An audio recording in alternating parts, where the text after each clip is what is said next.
بسم اللہ الرحمن الرحیم۔ ہم لوگ نیک بننا نہیں، صرف نیک دکھنا اور نیک کہلانا چاہتے ہیں، اور یہ منافقت کا سب سے اعلیٰ درجہ ہے۔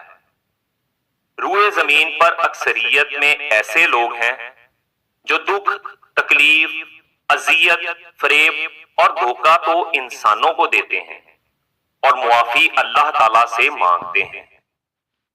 فرمان مصطفیٰ صلی اللہ علیہ وآلہ وسلم ہے کہ سب سے افضل صدقہ روٹھے ہوئے لوگوں میں صلح کرا دینا ہے۔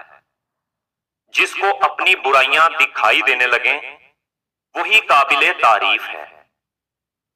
مومن اس لیے پاک ہے کہ وہ ذاتی غرض و غایت نہیں رکھتا، وہ عطائے خدا بندی کو رضائے خدا بندی پر لگاتا ہے۔ کسی کو اتنا پیار دو